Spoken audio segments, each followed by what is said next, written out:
Chris Howell Foundation, and today is National Youth HIV AIDS Awareness Day, April 10th, and I have a special guest here with me.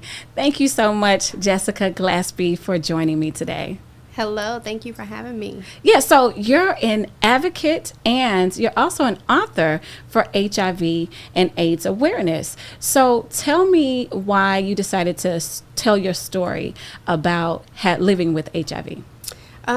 The number one reason that I started to tell my story is because I tested positive at a very young age. I was only 22, and I had a very hard time, and still today, finding people that could relate to me as far as being cisgender, heterosexual, black woman, young. It was very hard. Okay. So I struggled through my 20s, and at 22, you're quote unquote grown at 18, right? So 21, I was living in Atlanta. It was like Turning up. Yeah, exactly. And then boom, 22, I had HIV. So yeah, my life changed. Let's start from the beginning. So How long have you been living with HIV? Because you said you got it when you were 22. Correct. So it'll be 13 years in December. Really? Yeah. All right. At the age of 22, you're very young, you're healthy. So what made you decide that, hey, I need to get an HIV test? Or how did you find out that you were HIV positive? So back in my 20s, I was a little firecracker. Okay. And I got into a physical altercation with a roommate that I had at the time. So we just couldn't get along. And so we ended up fighting, and like my lymph nodes had swelled, and your lymph nodes, they go like down the side of your neck, under your arm, and like in your groin area. So I had a lymph node that was protruding, and I was like, it was tender to the touch, like, really sore, and I was just sure it was from the fight. Okay. So I went and saw my primary care, and he was like surprised because I could see the one that was swollen, but they were all swollen. Oh. But it wasn't something that I could see if I'm, not being clinical, not being a doctor. So he told me to come back. He gave me some kind of prescription or something to get the swelling to go down. And I ended up going back. I ended up seeing him like 3 times before he referred me to an ENT because he couldn't figure out why all my lymph nodes were swollen. And then when I went to the ENT, he tested me for HIV and lymphoma, which was cancer. Oh. Yeah. Okay. So, and then he kind of sent me on my way, like the results will be back. I was going to schedule you for a biopsy, which was a small incision underneath my chin so that they could send the tissue off for testing. And so when I went in the hospital for my biopsy, my blood test had come back already, and it was positive for HIV. Oh my goodness. Yeah. So when they gave you that news, how did you feel? I was devastated. I was so much devastated that I didn't even say anything. I was just sitting there. And I'm sure he had broke this news to, however many thousands of people. But I was just in shock. I didn't even really know what HIV was and how that was going to affect me, how it affected my body. And then I was in Atlanta kind of by myself. My godparents lived there. I just kind of moved there on a whim. I was leaving a relationship. And so I just needed a change of pace, change of scenery, And so my godparents were at the hospital with me because I couldn't drive after the surgery.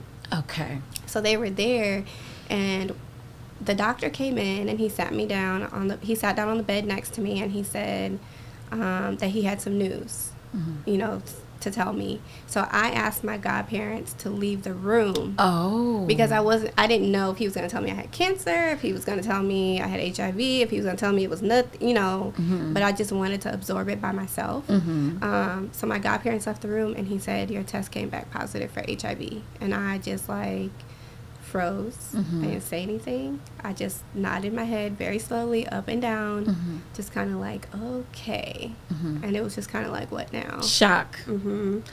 So wow. My first instinct was to call the person that I was dating at the time to let him know what was transpiring. But I didn't. I ended up calling my mom first we're from Northern Illinois, the Chicagoland area, Zion, Illinois, to be exact. And my mom still lives up there. So I was in Atlanta kind of by myself, like I said. So I called her, and I'm like, I just tested positive. How did she react to that news? She said, "Are you sure?" That's what I was going to ask. Were you in denial? Did you tell the doctor, like, hey, can you test me again? Like, I didn't because I was just so in shock. I knew with all the testing that he had done. You knew something was wrong. Yes. Like, I knew it was something, you know. So, yeah, I told my mom. I had to tell my godparents because they were there. They were really supportive. Everybody's really supportive. But when I told my boyfriend at the time, and I said, you know, I want you to go get tested. And if you test negative, like, we don't have to continue on in this relationship, you know, because I was still trying to figure out what I was going to do, how I was going to figure my life out. And he was like, that's messed up. You know, he still wanted to be with me, you know, this and that. And so I'm thinking, like, okay, I got a real, like, ride or die, you know, whatever. Okay. So we continued in a relationship for a little while, but it just ended up being that he was born with HIV, and he was the one that gave it to me. He was born with it? So he knew. Yeah, he knew from, like, the day he met me at the traffic light, which is another story for another day. Girl, I wasn't ready for that. Yeah. He knew. So this is National Youth HIV AIDS Awareness Day. Correct. And so the fact that you just told me that he knew from the day he was born that he had this makes me ask the question about young women and men who are out here dating. How important is it to ask your partner before you get intimate for an STD test? Like, let's go get tested before we take this next step, because maybe if you would have done that, you would have been aware of his situation. Exactly. It's very important to get tested and to know your status and the status of your partner. And I share that in my book. I share that when I speak all the time. I think we are too trusting a lot of times. And, you know, you get to know somebody and you date someone and you believe that their word is bond. But at the end of the day, if you didn't see it, you can't really say that that's what it is. And what do you say to young people out there who are listening to this and listening to your story, who go to the club and go hang out and partake in drinking and smoking, and you're just kind of in the mood and it just kind of happened, and you're not thinking about being safe or responsible or going to get tested before you make this next move? You're in the moment. What advice do you have to give to those youth or teens that are out there right now? Use protection. It's so important.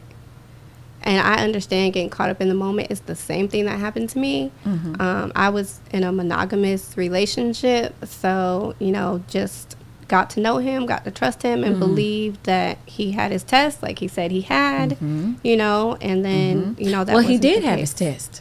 Yes. And he knew. And it was positive. Right. But that is not what he shared with me. That is not what he shared. And, you know, that's just crazy. Yeah. That is just so crazy. I really hate that happened to you. But I am so happy that, you know, as a African-American woman who is living with HIV, you're beautiful, you look healthy, you know, you're thriving. We're going to get to that, right? And you're an author, and so you just have so many amazing things happening for you right now that happened to you. But at least you telling your story, you're actually saving the lives of other young women and men out there. So I really appreciate you being here today, just telling us your story. Thank you. Yeah, no problem. So we're talking about, you know, you found out you got it, and like I said, we're 13 years down the road. Yeah. So what are you doing to stay healthy? Oh, therapy, psychotherapy is very important. I don't feel like I would have gotten as far as I've gotten in life without therapy. It wasn't pushed when I first tested positive. The importance of having a healthy mental state was not stressed for me. Okay. I wish it was. And if I could share that with the youth right now today, I think it's important to seek professional help if you feel like you need it, because it's a large pill to swallow. Right. I mean, I can't imagine being born with it, right? But I know what it was like to test positive at 22. Mm-hmm. So when you're born with it and you have to navigate through your whole entire life with HIV, you know, you're born in the 80s, late 80s, right? Mm-hmm. When it wasn't what it is today, Mm-hmm. you know. So, you know, National Youth HIV and AIDS Awareness Day is something that we should take seriously. You know, we should really, really, really bring awareness on this day to our youth, because our youth are our future, right? Mm-hmm. So we want to make sure that we're preparing them for those kind of things, because I didn't think HIV would ever happen to me. Right. You know, so, and now I'm raising kids. I have 3 children. Okay. And none of them have HIV. So Look at that. Yeah. See, that's the misconception that I'm talking about. And I want to talk more about the stigmas. So you found out at the age of 22 that you had HIV. Correct. But you have been living your life. Are you married? No. No, okay. Divorced. Okay, but you were married. Yep. So you got married and you have 3 beautiful children. I do. None of them have HIV. So if someone is newly diagnosed, they can look at you like, hey, you can continue to live your life and find someone, still have children, still have a family. Tell us more about that aspect of your life. So ever since I tested positive, I've never been in a relationship with someone that had HIV. Okay. So I don't want anybody to think that you have to be with someone that has HIV because you have HIV. Like, there's plenty of great people out here that will accept you for exactly who you are without you having to water yourself down. You know, I dealt with domestic violence. I dealt with emotional abuse and verbal abuse and all those things because I felt like it wasn't ever going to get better for me, but it got so much better for me when I started to focus on myself. So I preach self-love and self-care in my book because it took me a while, right? It took me a while to get there. Okay. But once I was there, I was like, okay, this isn't about you anymore. This is about me. Okay. Yeah. Come on, girl. So I graduated at 27. I had Come a on. 4-year-old and a 2-year-old. Tell me them accolades. Yes. I have my bachelor's in business management. Okay. I have a very good job in supply chain. Hello. What else? Yes. What else? I wrote a book. There you go. I'm a motivational speaker. I'm actually speaking on a panel discussion tomorrow at UTA. Okay. I did the Revolt TV interview. Look at you. Yeah. I did a feature for Essence magazine. I've done Women's Health magazine, the Chicago Tribune, which is our local newspaper back at home. Tell me about that jacket you got on. Oh, I am a finer woman of Zeta Phi Beta Sorority Incorporated.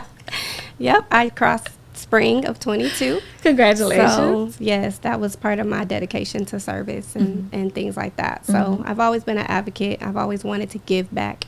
And I always say I was a force to be reckoned with, but I always wanted to be a part of something that was bigger than myself, which is why I decided to join a sorority. But you know, I'm 34. So at this point, I've been positive for 13 years and I've accomplished a lot. Yes. And I don't ever want people to think that they can't. You know, I tell my daughter all the time, my daughter just got Outstanding Citizen Award. And all her teachers tell me she's so compassionate, you know, and she cares so much about other people. And I'm like, she gets that from her mom. Yes, yes. So, that's you awesome. know, HIV and AIDS, National Youth HIV and AIDS Awareness Day is also a time for me to celebrate my kids, you know, because they went through all of this with me. They go through all of this with me, you know. So it's important to acknowledge them too, because they're living, you know, they're living the life too. So how were you able to have children and not pass on the virus? Is there some type of medications that are out there that help you not give the virus to someone else? Correct. So they have PrEP. That works as a preventative for people that don't have HIV. Okay. There's also me taking my own medication. So there's U equals U. It's Undetectable equals untransmittable. Okay. So my medication keeps my viral load undetectable, which means it cannot be transmitted sexually. I see. Okay. So I want to talk about some of the stigmas and misconceptions about people living with HIV AIDS. Because I have spoken with people who are not positive, and some of the things that they say, I have to tell them, like, that's not true. And I want to first say, okay, if you go to someone's house and we have a potluck and you use some of the dishes, the forks, the glassware or anything like that, can you transmit HIV? No. If you go to someone's bathroom and use the bathroom or the shower, can you get HIV? No. Okay. No. What other stigmas have I heard? If you kiss someone, can you give them HIV? No. Okay. What stigmas have you heard or experienced as a person living with HIV? How has someone treated you differently because they found out your status? All of the things. I feel like sweat. I remember when I first started, so in undergrad, I was working part-time at Walmart. And I remember just like being so open. I've always been kind of so open about it because it was just like, this is just my life. It's, you know, it is what it is. But I remember an older coworker of mine thinking that she could get it from sweat. Because if you look it up, it'll say bodily fluids, right? But you still have to be educated enough to know that you cannot contract HIV from sweating on somebody. You know, you think back to Magic Johnson days when nobody wanted to play ball with him, you know, because of the stigma associated with HIV and AIDS. So that's another big reason why I started sharing my story is because I wanted to erase the stigma, you know. It's not a gay disease. That really grinds my gears. You know, people need to know it's always an assumption, you know, that the person that gave it to me was gay or slept with a man or, you know, all those things. And or on the down low. Like, it's like people just can't fathom that he was born that way. Right. You know what I mean? So I started telling my story because I felt like it was important, you know, to erase that. So when people treat you differently, like you're working at Walmart, you're just trying to make a living. That's why you're there. And they do things like that. Is that why the mental health aspect is so important? Because have you ever just got upset and angry? Because you already said you were feisty back in the day, right? Have you ever just been so angry where you wanted to lash out at somebody or lash out at the fact that, you know, this happened to you? And how did you handle that? Yes. And for a long time, I was channeling my anger towards my partner, my spouse at the time. I couldn't maintain a healthy relationship. Okay. I struggled with that because I was angry. I was an angry person. I needed to accept, you know, that this was my life and learn how to navigate, you know, how to thrive in today's society with HIV. So, yes, mental health. Like I said, I wish that the mental health support was offered when I first tested positive. They were so focused on keeping me in care. Right. They were so focused on getting me on medication and things, which is also very important. Yeah. But if you're not in a healthy mental state, then you don't have a desire to take medication. You don't have a desire to leave the house. You don't have a desire to do all these things. You know, you slowly sink into like depression and, you know, things like that. So again, I was in a domestically violent relationship as well. Okay. So it was a lot. It was a lot. And I just dealt with it on my own. We really need to erase the stigma, right, in the Black community about seeking help, you know, because it used to be, and it's slowly going away, I feel like, but it used to be that you were crazy. You need to go to the crazy house. If you need therapy, yes. Say it what it is. Or like, oh, I was diagnosed with depression, and the first thing people say is, what are you depressed about? You know, and it's like, you know, people have to understand, you know, and be sensitive to the topic, right? Especially if you don't experience it on your own. Absolutely.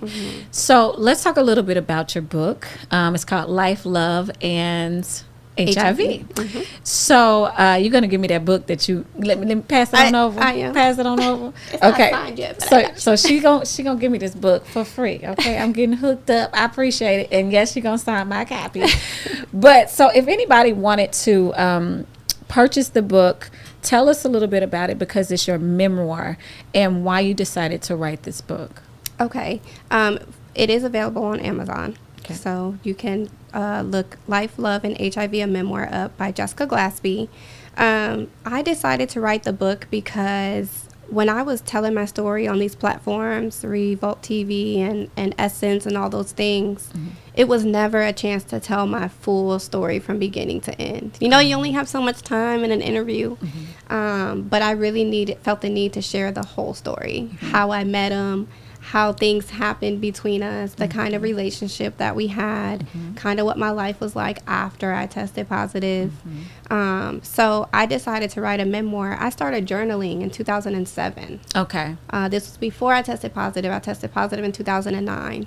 So I could see, I used to write every day. So I could see how my life changed from 2007 to after I got HIV.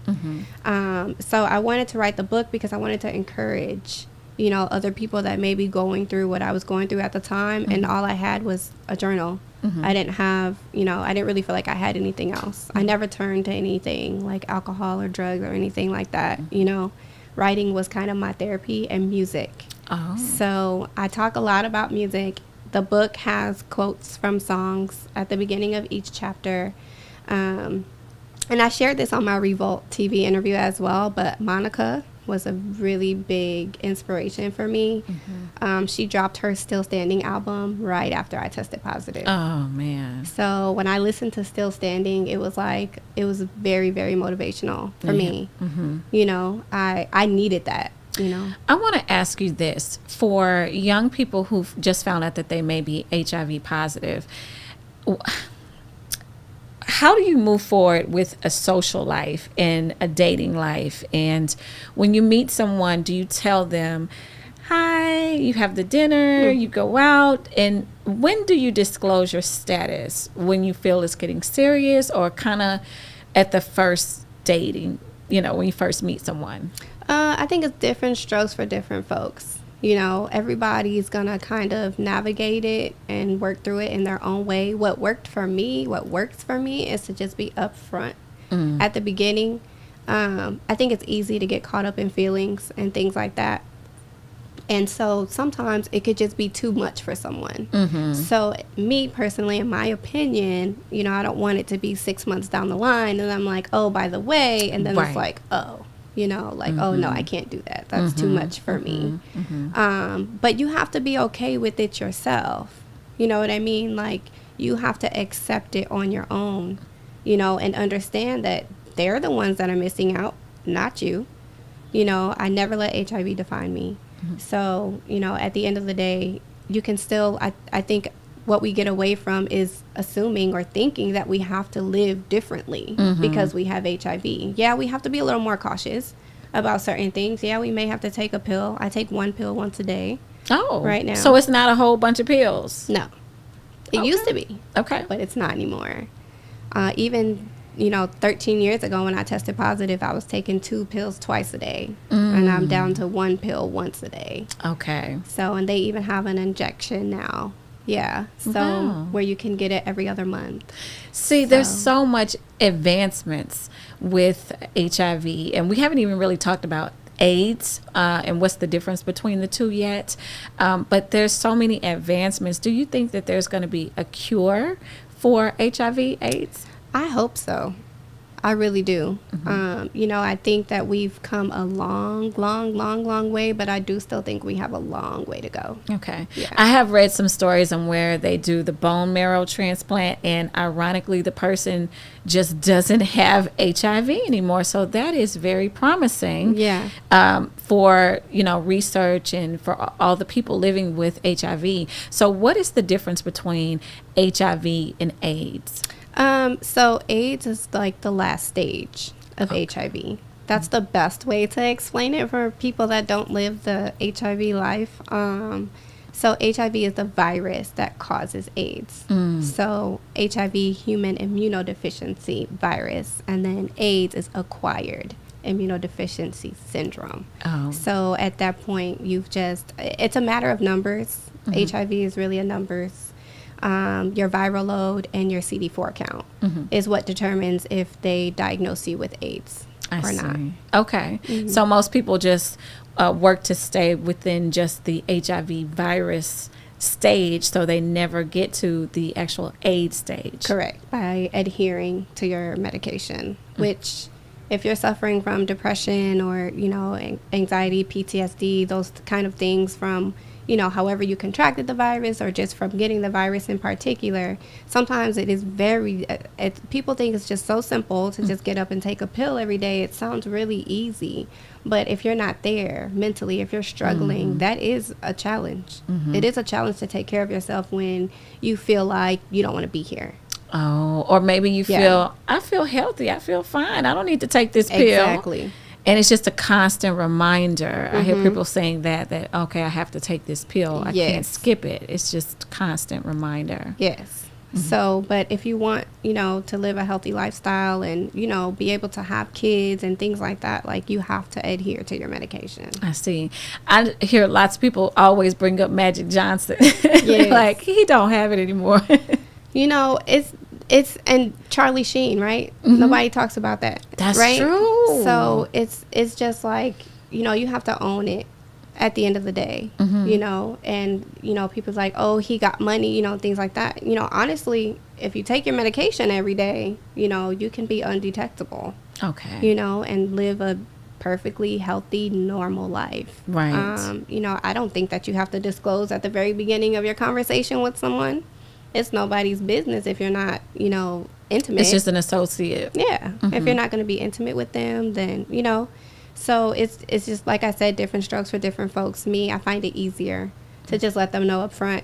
It's a little more intimidating, I feel like, for me, because I'm very public about my status. I speak, and, it's hard for people to be in the light, with me having HIV. I talk about that in my book as well, about people being okay with being with me behind closed doors, but not wanting the public to know that they are with someone that has HIV. Yeah. Ain't that something? Yeah, it is. Yeah. It is. I'm glad that you're bringing that up. And I do want to talk a little bit about, the Chris Howell Foundation, because that's why we're here. Yes. And how they focus on the HIV AIDS initiative. Of course, this is Youth HIV AIDS Awareness Day.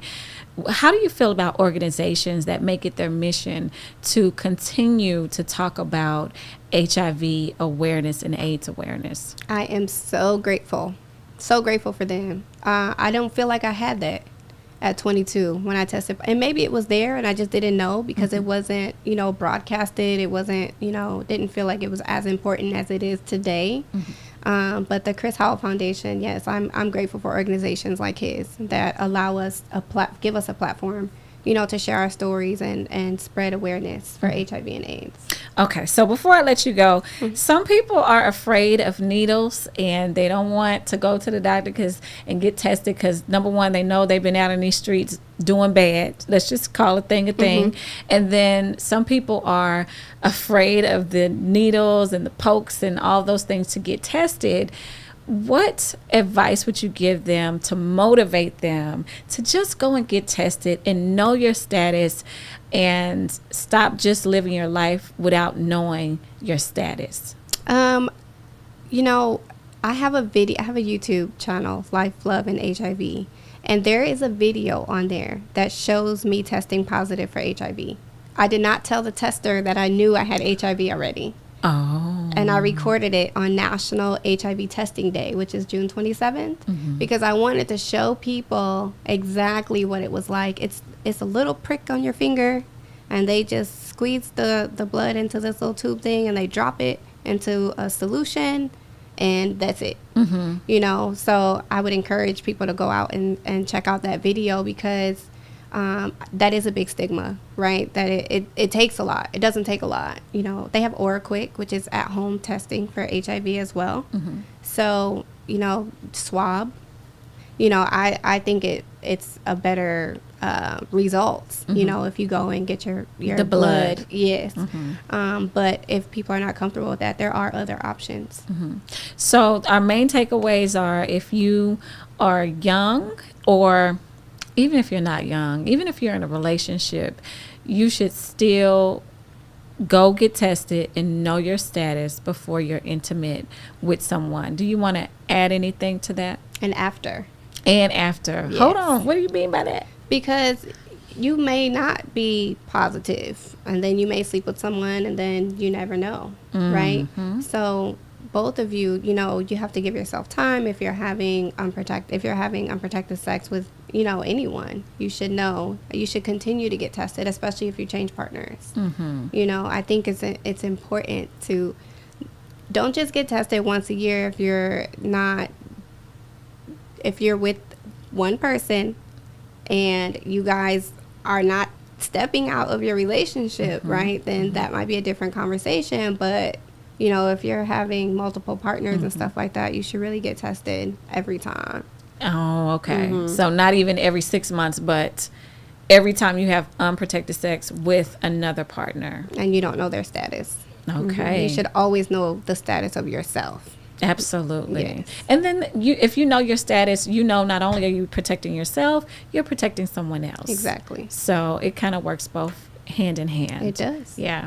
All right. So before we go, tell us a little bit one more time where they can get your book, Life, Love, and HIV, and anything else. If you have anything else coming up, maybe some speaking engagements or your YouTube channel, let us know where they can follow your journey. Yeah. So Instagram, they can follow me, Life, Love, and HIV.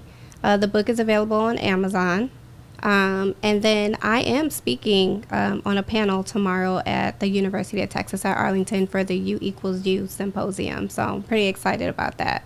So, you know, I take every opportunity that I get to share my story, because I think it's important for people to see themselves. Absolutely. And be able to have a support system. Yeah.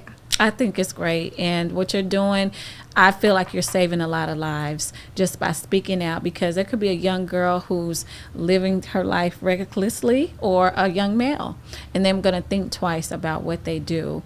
So I thank you so much for this conversation, and I hope you do great on your speaking engagement tomorrow. Thank you. Thank you so much for having me. I appreciate it. You're welcome. Thank you all. I hope you enjoyed this conversation. Again, this is on behalf of the Chris Howell Foundation. Thank you.